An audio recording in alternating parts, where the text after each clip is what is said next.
Christ est ressuscité. Il est vraiment ressuscité. Une très chaleureuse bienvenue à tous et toutes, aux personnes qui nous visitent, à celles qui viennent régulièrement. Quelle joie de nous retrouver pour ce culte de Pâques. Nous avons cheminé pendant des semaines à côté de Jésus dans ses dernières heures dans son procès jusqu'à la croix. Et nous voilà arrivés à ce dimanche que nous attendions, où nous célébrons sa revie, sa résurrection, son relèvement. C'est un chemin de lumière, d'espoir et de pardon qui s'ouvre devant nous. Jésus-Christ n'est pas resté dans le tombeau, il a traversé la mort, il s'en est relevé, il nous a donné la vie. C'est un événement qui a bouleversé l'histoire de l'humanité, qui a un impact aussi sur nos vies. Les cieux proclament la gloire du ressuscité, rien n'est égal à la beauté de Jésus. Dans ce chant, Jésus est appelé l'agneau immolé. L'agneau, c'est une image utilisée dans la Bible pour parler de Jésus qui a donné sa vie pour la vie de l'humanité. Merci beaucoup à Joël et Louane pour l'accompagnement tout à l'heure et encore maintenant avec les autres musiciens. Et nous pouvons nous lever pour chanter ce chant ensemble.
Prions. Notre Dieu, avec le psalmiste, nous voulons dire « Voici le jour que l'Éternel a fait, qu'il soit pour nous un sujet d'allégresse et de joie. » Seigneur, nous voulons vibrer à la joie que tu donnes et vivre chaque jour dans la lumière de ta résurrection. Toute notre vie ne suffira pas à saisir cette nouvelle extraordinaire, mais que ce culte puisse servir à nous en approcher un petit peu plus. Au nom de Jésus qui nous a sauvés. Amen. 2 courtes lectures bibliques. Le Seigneur dit « J'étais mort, mais maintenant je suis vivant pour toujours, pour les siècles des siècles, et je détiens le pouvoir sur la mort. » Dans l'Apocalypse. Et dans la revie de Christ, j'aime beaucoup ce mot « revie », nous aussi, nous revivons. Colossiens 3. Puisque vous avez été ramenés de la mort à la vie avec le Christ, recherchez alors les choses qui sont au ciel, là où le Christ siège à la droite de Dieu. Préoccupez-vous de ce qui est là-haut et non de ce qui est sur la terre. Car vous êtes morts et votre vie est cachée avec le Christ en Dieu. Votre véritable vie, c'est le Christ. Quand il paraîtra, alors vous paraîtrez aussi avec lui en participant à sa gloire. Ce texte ne dit pas que tout ce qui se passe autour de nous et dans notre vie ne doit plus nous concerner, mais il nous dit que nous ne devons pas rester les yeux fixés sur le sol, mais les lever pour que cette réalité de sa résurrection puisse aussi venir dans notre vie, nous rejoindre et transformer notre vie. Pour ce dimanche festif, les enfants ont préparé un chant qui parle de l'amour premier de Dieu pour nous. Cet amour de Dieu pour tous et pour chacun a été là avant que l'univers naisse, avant que notre cœur se mette à battre, avant que Jésus marche sur la terre. Et j'invite les enfants à venir devant pour ce chant.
Je suis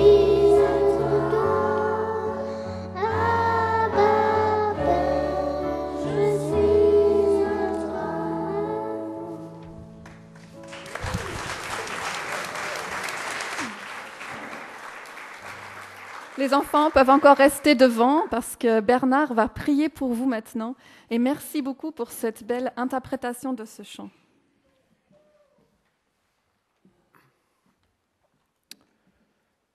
Seigneur, merci. Merci pour les enfants, Seigneur. Et j'ai été touché par cette image de ces enfants qui chantent et autour d'eux, deux adultes qui les aident, qui les accompagnent. Et c'est un peu l'image du système, de la transmission que tu mets en place. Tu nous donnes des enfants. Et puis il y a des adultes aussi qui s'occupent d'eux, qui leur transmettent des choses. Pas seulement leurs parents, mais tous les adultes. Seigneur, merci parce que cette transmission dure depuis ceux et celles qui ont marché avec toi, qui t'ont connu et qui étaient témoins de ta résurrection. Seigneur, tu es vivant et je te prie que dans le cœur de chaque enfant de la communauté, cette idée demeure jusqu'à leur mort, Seigneur, que tu es vivant, que tu es là, que tu n'es jamais loin et que tu as les yeux sur eux, Seigneur. Accompagne-les tout au long de leur vie. Sois présent à côté d'eux tout au long de leur vie. Nous les confions, Seigneur, à ta bienveillance et à ton amour. Au nom de Jésus. Amen. Et vous pourrez aller directement, les enfants, à votre sortie dans les clubs, mais les ados restent encore avec nous. Encore un grand merci.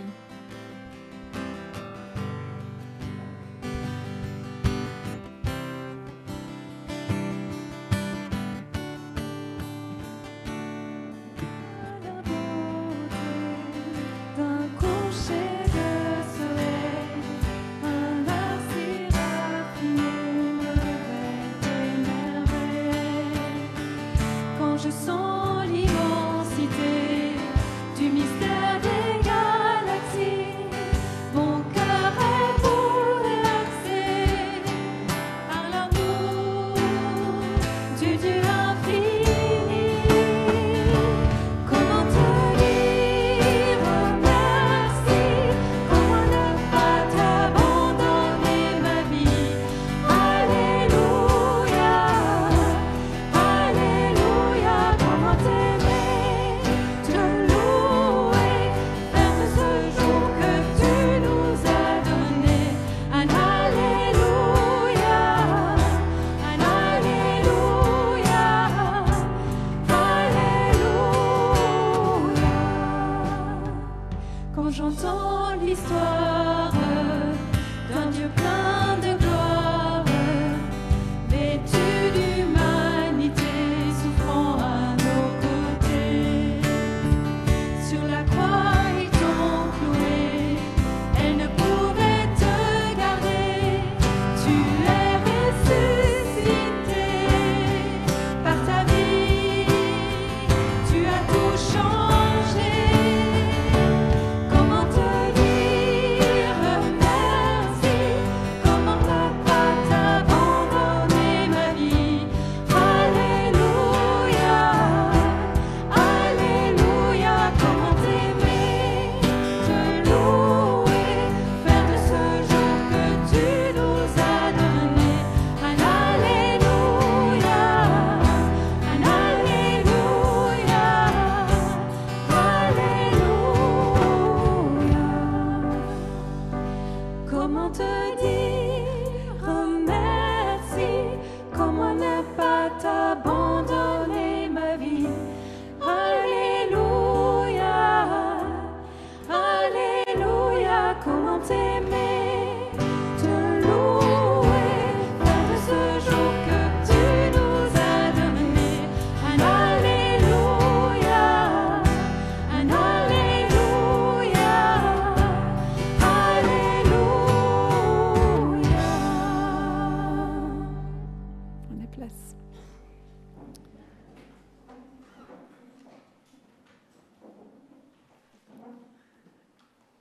Nous lisons dans l'Évangile de Marc, au chapitre 16, les 3 premiers versets. Quand le jour du sabbat fut passé, donc le dimanche matin, Marie de Magdala, Marie, mère de Jacques, et Salomé achetèrent des huiles parfumées pour aller embaumer le corps de Jésus. Le dimanche de grand matin, au lever du soleil, elles se rendent au tombeau. Elles se disaient l'une à l'autre, « Qui roulera pour nous la pierre à l'entrée du tombeau ?»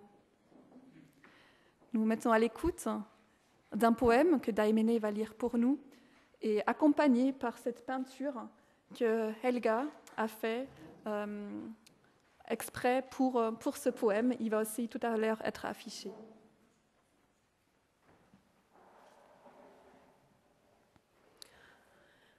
Même dans le noir. Venir au tombeau, même dans la nuit noire du corps ou de l'âme. Venir au tombeau, même au plus épais du silence, au goût de l'absence. Venir au tombeau, mes espoirs écrasés, mes peurs nées de nouveau, mes doutes pour seul vêtement. Venir au tombeau avec les gestes ancestraux, tendres du dernier amour, du premier désespoir. Venir au tombeau pour accepter la mort, la tienne, la mienne. Venir au tombeau pour trouver une vie vivante et la mort, morte à tes pieds. Dans les pas de Marie, venir au tombeau, même dans la nuit noire.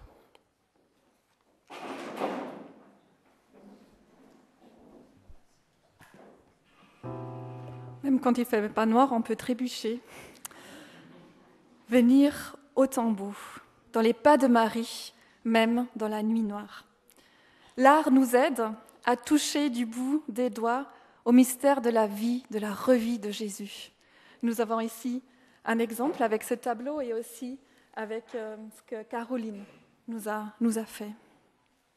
Merci de tout cœur à toutes les deux. Ça soutient vraiment notre foi.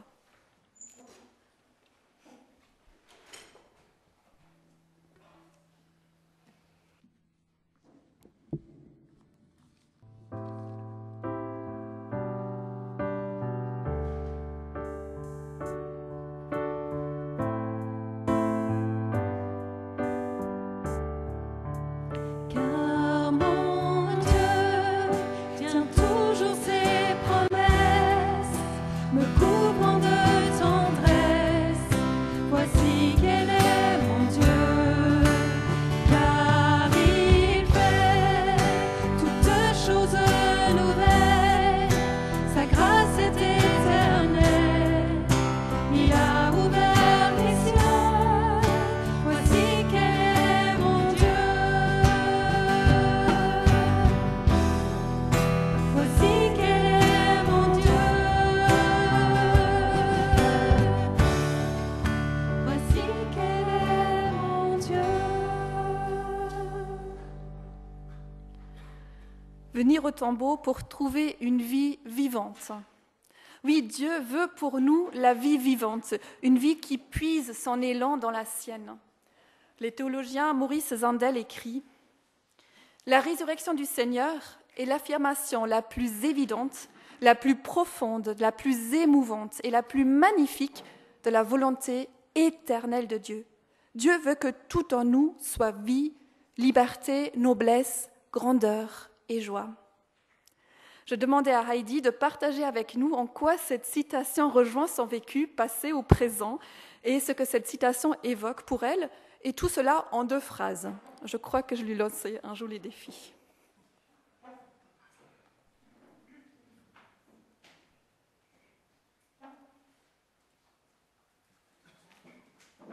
Bon, je lui ai annoncé 2 phrases pauliniennes. Voilà. Alors, longtemps avant que je n'ai entendu parler de la résurrection de Jésus et de la nécessité logique de sa mort et résurrection, j'ai vécu comme enfant, grâce à la vie de 2 femmes, que la présence de Jésus vivant est bien réelle. Je sentais qu'elle avait quelque chose, ou plutôt quelqu'un, qui me manquait et ce dont j'avais besoin. Alors le premier changement était une envie de vie et plus de la mort. C'était la joie de parler avec Jésus, de partager mes petites et grandes émotions, de découvrir l'Église et de ne jamais me sentir seule. Et maintenant, Dieu a posé des bases et à mon rythme, j'avance. Car je sens bien que ce que Dieu veut est bien pour moi. Donc, ça vaut la peine pour moi de continuer la route vers justement la liberté, la vie, la noblesse, la grandeur et la joie.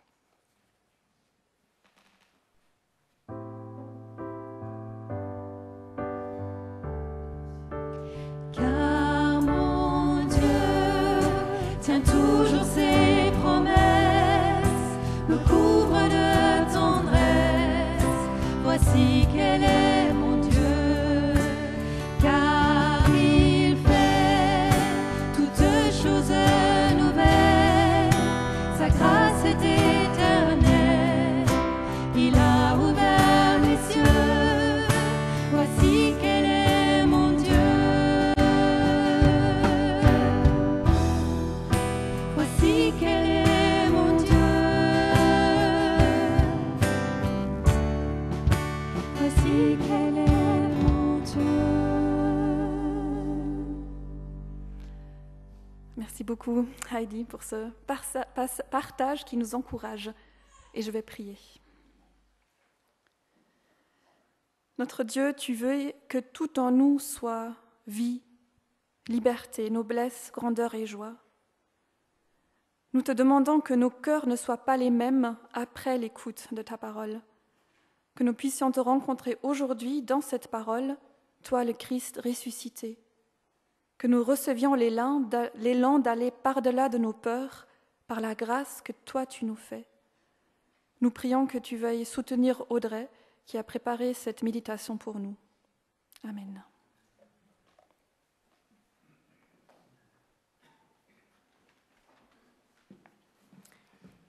Nous lisons dans l'évangile de Marc. Quand le jour du sabbat fut passé, Marie de Magdala, Marie mère de Jacques et Salomé achetèrent des huiles parfumées pour aller embaumer le corps de Jésus. Le dimanche de grand matin, au lever du soleil, elles se rendent au tombeau. Elles se disaient l'une à l'autre, « Qui roulera pour nous la pierre à l'entrée du tombeau ?» Mais quand elles lèvent les yeux, elles voient qu'on a déjà roulé la pierre qui était très grande. Elles entrèrent alors dans le tombeau. Elles virent là un jeune homme assis à droite, qui portait un vêtement blanc, et elles furent effrayées. Mais il leur dit, « Ne soyez pas effrayés, vous cherchez Jésus de Nazareth, le crucifié. Il est ressuscité, il n'est pas ici. Voici l'endroit où on l'avait déposé. Allez maintenant dire ceci à ses disciples et à Pierre. Il vous précède en Galilée, c'est là que vous le verrez, comme il vous l'a dit. » Elles sortirent alors et s'enfuirent du tombeau, car elles étaient toutes tremblantes et stupéfaites.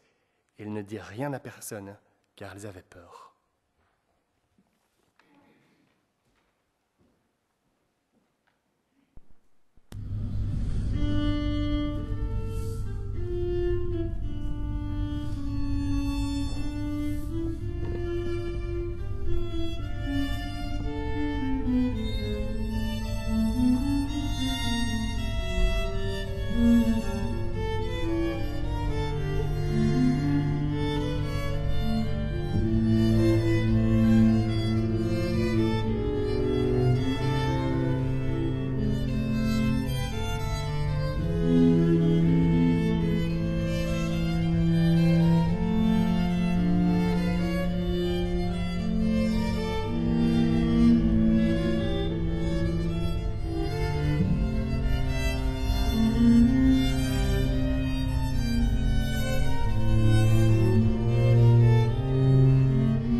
Heureuse Pâques à chacun et chacune. Nous avons entendu, en 2 fois, si vous l'avez remarqué, la finale dite courte de l'évangile de Marc, qui se termine de manière abrupte par les femmes qui s'enfuient sans rien dire parce qu'elles ont peur. Encore une fugue. Ce thème nous poursuit cette année. Et nous avons essayé de débusquer nos propres fuites pendant ce chemin de préparation. Nous avons essayé de mettre en lumière nos ambiguïtés intérieures, nos mécanismes de défense, nos certitudes cadenassées. Nous avions en effet, rappelez-vous, dans notre première méditation, ce jeune homme qui s'était enfui tout nu lors de l'arrestation de Jésus, tout comme les disciples avaient fui de tous côtés. Nous voici à la fin de l'Évangile, et on pourrait se dire que tout va miraculeusement changer, mais encore une fois, les personnages sont saisis, ont peur et s'enfuient. Et cette fois, ce sont les femmes, celles qui étaient restées jusqu'au bout en regardant de loin la passion, même elles s'enfuient maintenant. Dans le prolongement de cette fuite des femmes, nous avons entendu un extrait de l'art de la fugue de Jean-Sébastien Bach. Outre le clin d'œil du thème de la fugue, il y a un autre lien avec la finale de Marc. Cette œuvre est la toute dernière composition de Bach. Et vous voyez la partition qui s'affiche, elle est brusquement interrompue par une phrase qui dit « Qu'ici est mort Jean-Sébastien Bach ». Il était malade, presque aveugle, et il est décédé apparemment avant d'achever la partition. Enfin, c'est ce qu'il semble, car comme les exégètes débattent sur le fait que Marc aurait laissé son évangile inachevé ou non, les musicologues débattent également. Et certains pensent que Bach avait prévu de terminer comme cela sa partition, en donnant exprès une sensation d'inachèvement. Il savait qu'il n'en avait plus pour longtemps et il aurait symbolisé sa propre mort, sa propre interruption dans sa partition. Mais au milieu d'une phrase, comme pour inviter ses successeurs à poursuivre la musique. Alors nous pourrions ce matin débattre avec les exégètes et les musicologues, mais ce serait sans doute encore une forme de fuite. C'est-à-dire que cela nous détourne encore une fois de laisser résonner le texte lui-même face à nos vies. Comme débattre de la partition nous détourne de l'écoute de l'œuvre magistrale de Bach. Alors plongeons dans le texte ce matin. Les femmes viennent pour voir Jésus une dernière fois. Elles viennent pour l'embaumer, pour accomplir les derniers rites sur lui, afin de le laisser partir définitivement dans la mort. Et cette marche vers ce tombeau semble être la victoire de la tristesse, de l'injustice, de la fatalité, de la solitude, du désespoir. Car en embaumant le corps de Jésus, c'est aussi leurs propres espérances qu'elles enterrent. C'est un goût de mort qui est dans leur cœur. C'est peut-être un goût de regret d'y avoir cru, de s'être attaché, d'avoir espéré. Et ce goût de mort, même nous qui sommes chrétiens, peut nous gagner quand nous faisons cette marche intérieure de l'amertume, quand nos rêves ou nos croyances semblent brisées et que nous cédons au fatalisme. C'est un mal qui peut toucher jusqu'à notre foi. Quand quelque chose de terrible se produit, on entend parfois cette phrase qui résume tout cet état intérieur dévasté, cette résignation. C'était la volonté de Dieu. Comme si Dieu avait voulu la mort, comme si Dieu souhaitait le malheur, comme si Dieu était un Dieu de mort et que nous n'avions qu'à l'accepter. Quand ce fatalisme nous gagne, quand ce goût de mort est dans notre cœur, il nous faut retourner, avec les femmes, au tombeau. Les femmes arrivent au tombeau. La pierre est roulée. Un jeune homme avec un vêtement blanc est là. Il a un message pour elles qu'il leur demande de transmettre à leur tour. Les femmes ont peur quand elles voient ce tombeau vide et ce messager surprenant, et les femmes ont peur après avoir entendu le message, et elles s'enfuient et ne disent rien. Cette bonne nouvelle est confiée à quelques témoins remplis de peur, qui ne comprennent sans doute pas ce qu'il se passe, qui sont effrayés, qui s'enfuient. Car ce qu'elles entendent ne correspond en rien à ce qui les habite à l'intérieur à ce moment-là. Elles n'étaient pas préparées. Ce message devra progressivement faire son œuvre dans leur cœur. Alors quel est ce message ? C'est d'abord une bonne nouvelle. Et j'avais cette image, quand on cumule les épreuves, quand on a ce goût de cendre dans la bouche, et qu'un membre proche vient chez nous et nous dit « J'ai une bonne nouvelle à t'annoncer ». Il y a un effet comme ça profond de réveil, de lueur intérieure, qui a un potentiel de rouvrir notre esprit à la joie. Et on doit se souvenir en premier lieu que le message annoncé à Pâques, c'est d'abord ça. C'est une bonne nouvelle, qui est comme une semence jetée sur des cendres, qui promet des fleurs et des fruits si on la laisse s'implanter, si on lui prête foi. Quelle est cette bonne nouvelle ? Ici, dans l'évangile de Marc, elle tient en 3 points qui se tiennent l'un l'autre comme 3 piliers. Le premier pilier, ne soyez pas effrayés. Ne soyez pas effrayés. C'est tellement beau de se dire que la bonne nouvelle dont nous sommes porteurs commence comme ça. C'est la première chose que nous recevons comme parole et la première chose que nous sommes chargés de transmettre aux autres. Dieu vient d'abord nous rejoindre où nous sommes. Et c'est tellement juste, car nous sommes tous tellement remplis de peur, d'angoisse, d'anxiété, de questions sur le sens de la vie, sur les événements que nous traversons, sur l'avenir, sur la personne de Dieu.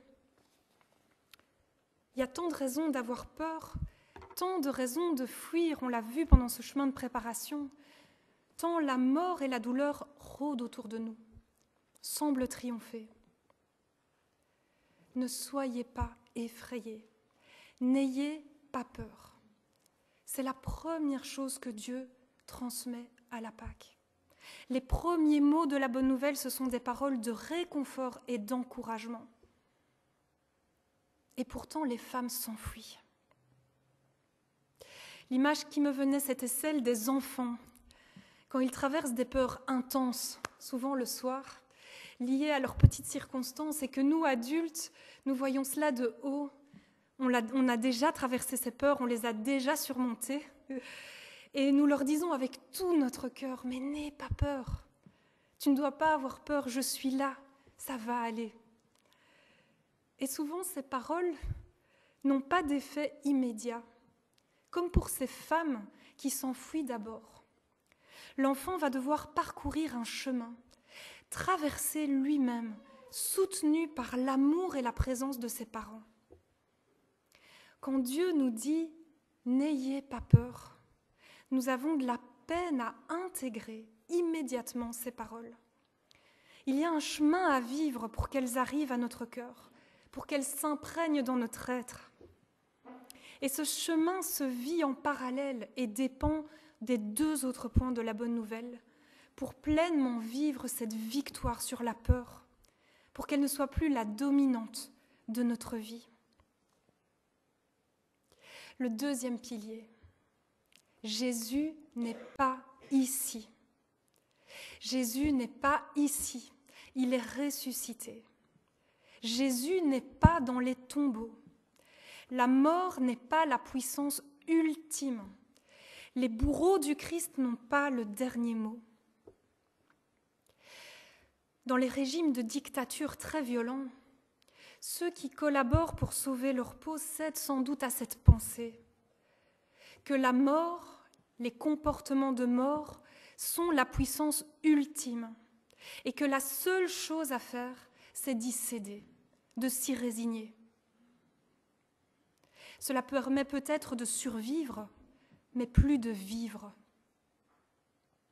Croire que Jésus est ressuscité, c'est proclamer que l'injustice et la violence de mort qui ont crucifié Jésus n'ont pas le dernier mot, ne sont pas la puissance ultime, c'est-à-dire que ce n'est pas là que Dieu réside. Croire cela, c'est croire une fois pour toutes que la mort, les comportements de mort, la terreur, l'injustice, les tragédies ne sont pas des traces de la volonté de Dieu. Au contraire, dire que Jésus est vivant, c'est affirmer que Dieu est le Dieu de la vie et que partout, tout le temps, nous voulons choisir, quelles que soient nos circonstances, un chemin de vie, c'est-à-dire non fataliste, non cynique, non complaisant avec les chemins de mort. Nous choisissons toujours, où que nous soyons, car Jésus est ressuscité, de nous battre pour la vie, de soigner, de guérir, de porter, de consoler, de restaurer, de réparer, de reconstruire, de pardonner, de soutenir, d'édifier, tout ce qui soutient la vie avec un grand V. C'est cela, se mettre dans les pas de Jésus ressuscité. Encore une citation de Maurice Zindel, le chrétien, c'est celui qui affirme que Dieu est le Dieu des vivants, que ce n'est pas lui qui a voulu la mort et qu'en lui, tout est vie. La bonne nouvelle annonce une victoire sur la peur, premier pilier, et une victoire sur la mort et l'esprit de fatalisme, deuxième pilier. Le troisième pilier, il vous précède en Galilée, c'est là que vous le verrez. Il vous précède en Galilée, c'est là que vous le verrez. La foi chrétienne proclame comme troisième pilier de la bonne nouvelle que la solitude est vaincue pour toujours. La solitude dans le sens de sentiment de rejet ou d'abandon. Dire que Jésus me précède dans ma vie, qu'il vient me rejoindre chez moi, c'est affirmer que je suis acceptée par Dieu, qu'il m'accueille à sa suite, qu'il m'accompagne au plus proche désormais, qu'il me soutient. Accueillir la bonne nouvelle, retrouver Jésus en Galilée, à Bruxelles, à Waterloo, à Rixensart, chez nous, c'est accepter d'être accepté, comme dirait Tillich. C'est comprendre que je suis adoptée, que Jésus vient me chercher. On expérimente alors qu'il est désormais présent devant nous, chez nous, avec nous, dans chacune de nos vies, à chaque instant. Et c'est plus que juste une présence. C'est une présence aimante, inconditionnellement. Le troisième élan de la bonne nouvelle, c'est proclamer aux êtres humains qu'ils ne sont pas seuls, rejetés, abandonnés, mais qu'ils sont acceptés, pardonnés, aimés, accompagnés en Jésus-Christ. Et c'est pour cela que nous voulons en témoigner en actes, en œuvrant contre toutes les formes de solitude, car nous annonçons une réconciliation, une présence d'amour, un esprit d'adoption, une victoire pour toujours sur la solitude. Une triple victoire donc sur la peur, la mort et la solitude. Et on sent quand on se met face à ce message qu'il est potentiellement extraordinaire. Mais il fait peur aussi, car on est au-delà du contrôle et de la compréhension humaine de l'existence. C'est tout à fait incroyable et inattendu que ces victoires soient possibles. Et on voit qu'il y a un choc, car les femmes s'enfuient. Et c'est très beau que le texte s'arrête sur ça, car cela nous laisse du temps. Cela nous rappelle que ce message a besoin de temps pour pénétrer nos vies, notre compréhension, notre cœur. On a besoin de temps pour que cela s'imprime, comme dit Zindel. Un chrétien, c'est justement celui qui chaque jour imprime dans tout son être le mystère et la puissance de la résurrection, qui ne se laisse pas porter passivement par ses humeurs, par ses fantaisies, par sa fatigue, par les éléments du monde, par les forces de la nature, mais qui, au contraire, introduit dans tout cela les énergies de l'Esprit Saint, afin que tout son être, tout entier, respire la présence de Dieu et la communique aux autres.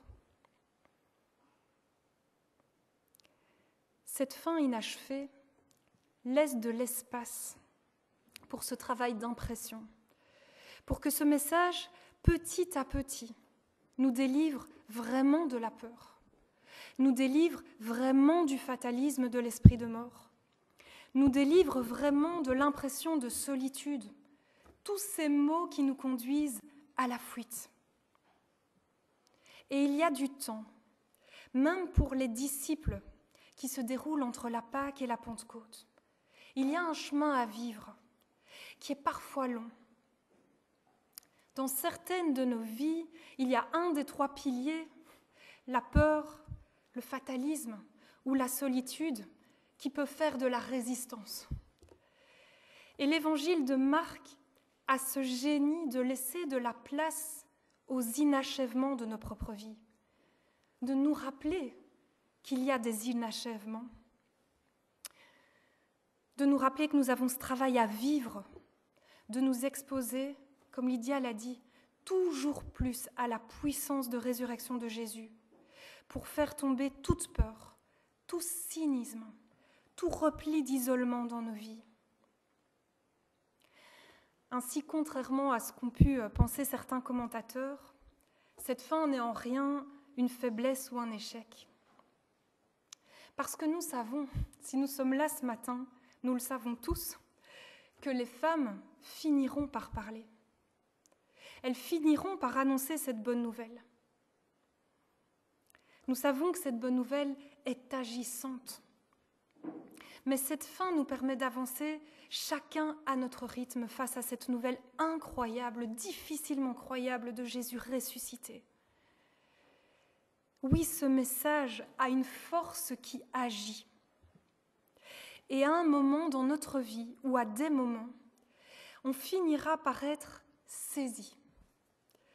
Parfois de manière radicale, comme certains en témoignent. Parfois par petites touches, à la manière d'un tableau impressionniste, par cette puissance de la résurrection. Et dans ces moments-là, à ces moments précis, il y a un miracle qui se produit. C'est que soudain, nous ne fuyons plus. Nous ne prenons plus la fuite. Soudain, nous recevons du courage. Mais un courage qui ne vient pas de nous. Un courage qui est un fruit direct de la foi, qui est un fruit direct de la résurrection. Et alors, une parole ou un acte de témoignage, de partage de cette bonne nouvelle émerge soudain. Et nous pouvons nous surprendre à dire à l'un de nos contemporains, avec une force qui ne vient pas de nous, « N'aie pas peur, ne sois pas effrayé ». Et nous pouvons répondre au cynisme ou au fatalisme ambiant par un amour de la vie, une proclamation de la vie avec un grand V, par une espérance et une confiance qui ne vient pas de nous. Nous pouvons, dans ces moments-là, ouvrir notre table ou visiter quelqu'un qui se sent seul, car nous sommes tellement portés par cette présence qui ne nous abandonne jamais que nous ne pouvons nous empêcher de la partager. Christ est vivant, il est vraiment ressuscité. Que cette harmonie nouvelle extraordinaire s'imprime sur la partition de nos vies et produise des mélodies neuves, de consolation, de renaissance et de partage. Amen.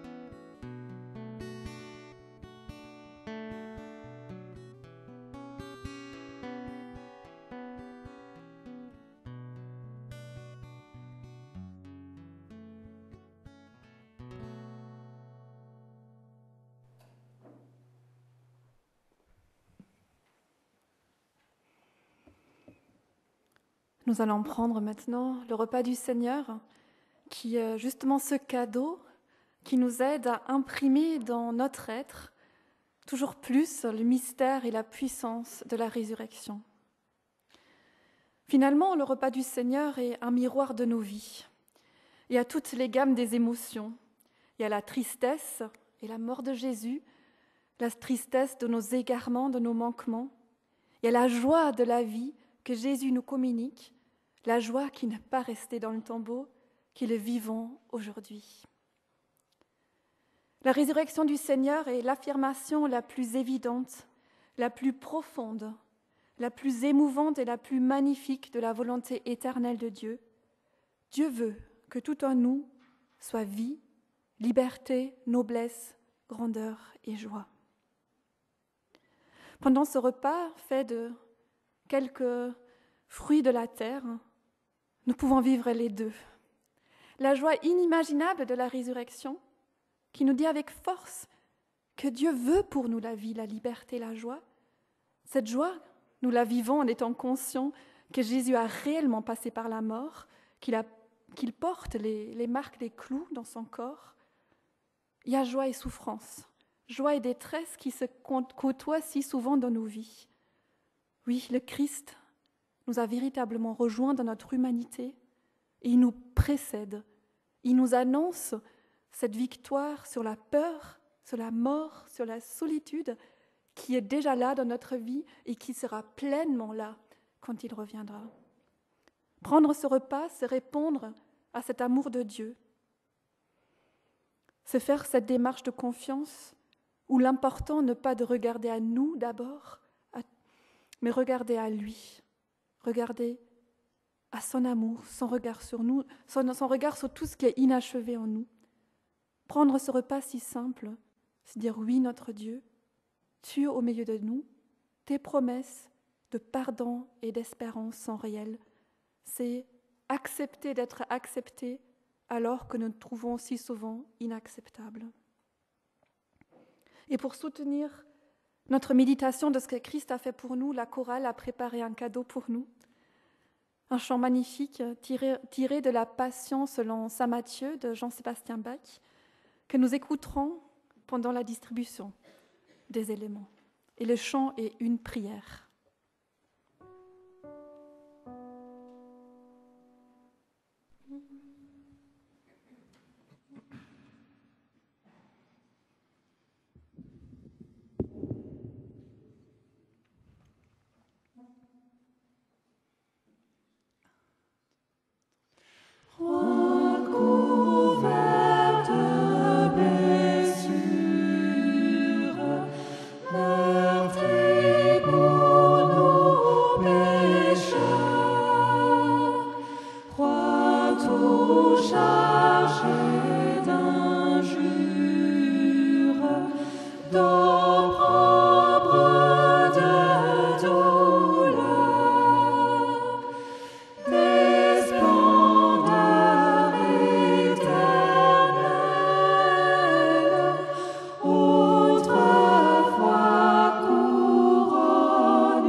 Que je te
du cœur la renaissance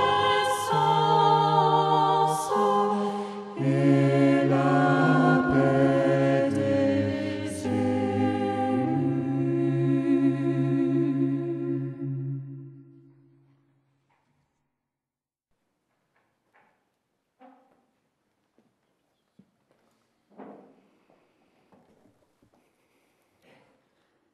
Merci notre Dieu pour ton pardon de nos manquements, de nos fautes. Merci Seigneur pour ta présence qui change notre vie, pour ta promesse qui transforme notre mort en vie, pour ta paix qui éclaire nos jours, pour ton amour qui nous lie à l'humanité entière. À toi la gloire pour les siècles des siècles.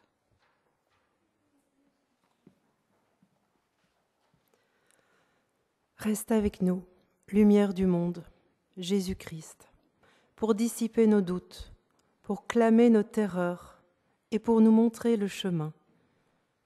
Reste avec nous, vainqueur du monde, pour pardonner nos fautes, pour nous fortifier dans l'épreuve, pour nous délivrer du mal. Reste avec ceux qui sont malades ou souffrants, exclus, sans espoir. Reste avec ceux qui sont submergés par les soucis de la vie.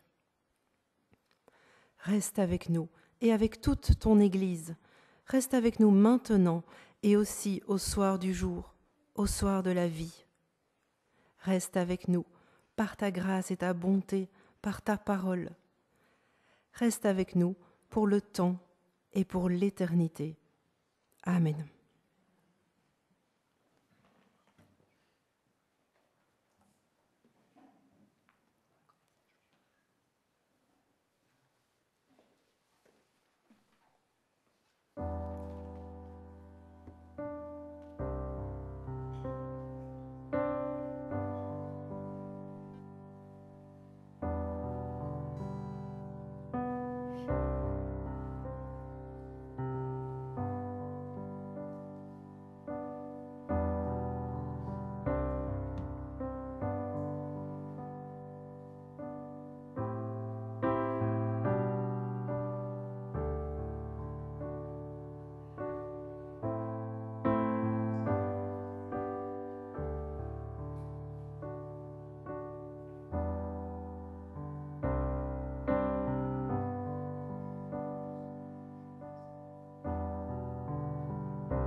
À toi la gloire pendant ce chant qui est certainement le chant de Pâques le plus connu des protestants. Ceux et celles qui le souhaitent auront l'occasion de donner leur offrande qui sert au bon fonctionnement de l'Église, mais à aucune obligation. À toi la gloire, levons-nous pour ce chant.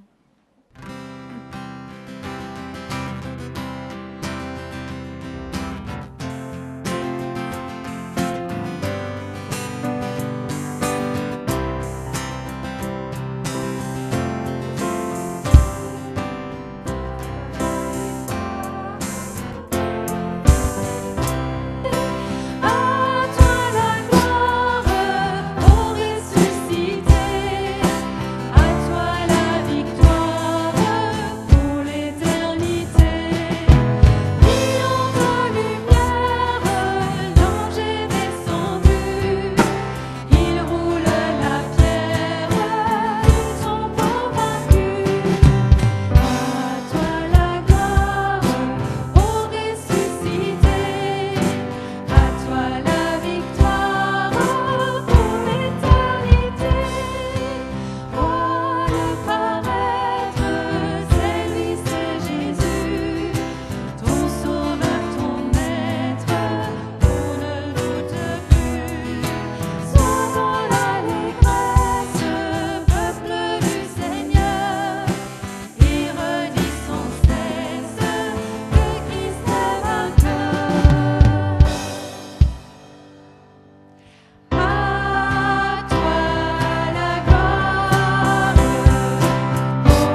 soir de ce même dimanche, les disciples étaient réunis dans une maison. Ils en avaient fermé les portes à clé car ils craignaient les autorités juives. Jésus vint et debout au milieu d'eux, il leur dit « La paix soit avec vous ». Après ces mots, il leur montra ses mains et son côté. Les disciples furent remplis de joie en voyant le Seigneur. Jésus répéta « La paix soit avec vous, comme le Père m'a envoyé, je vous envoie. » Que la joie et la paix soient avec vous tous pendant cette journée, toute cette semaine, et joyeuse Pâques à chacun. Vous êtes tous invités pour un drink par lequel nous pourrons encore prolonger cette joie de Pâques. Et un grand merci pour votre présence, un grand merci aux musiciens et à la chorale.